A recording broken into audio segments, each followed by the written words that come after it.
Now let's go on to the second question. How did God give?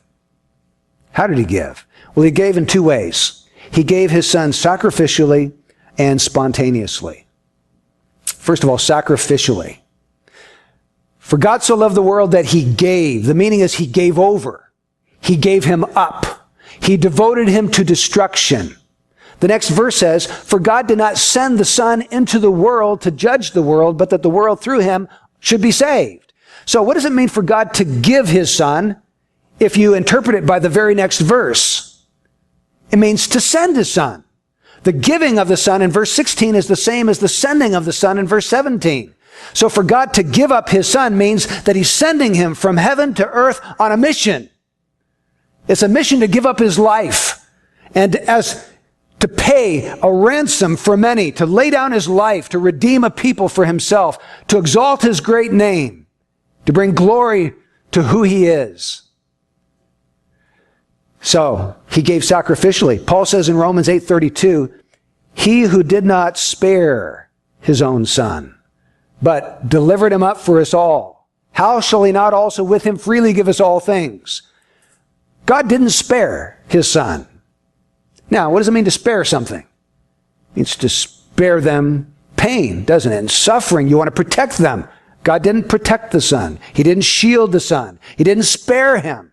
God didn't send Jesus down here on a 3-week vacation to the Bahamas and then come back home.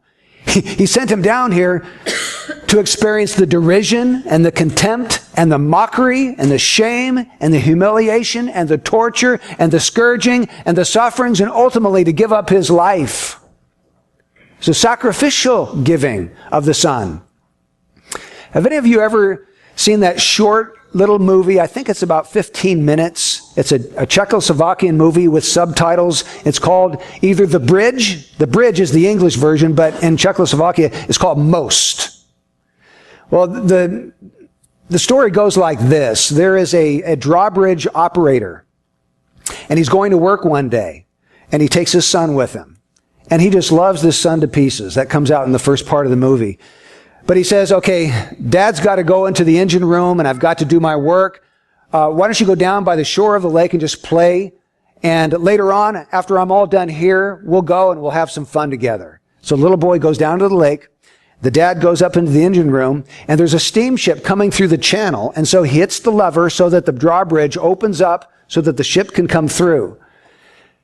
Now, a train is supposed to be coming 2 hours later, but it's coming early.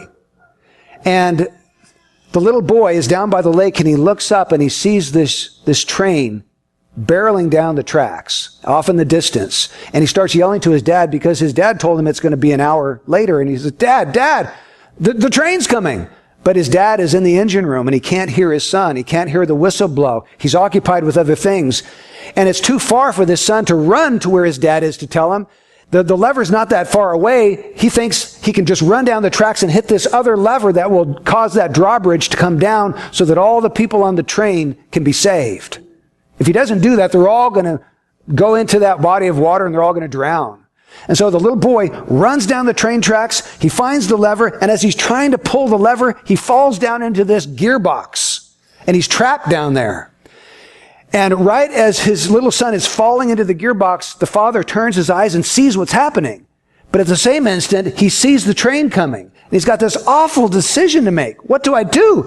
If I pull the lever, I'm going to save everyone on the train, but my little boy's going to be crushed in that gearbox. But if I run now and save my little boy, everybody on that train is going to die.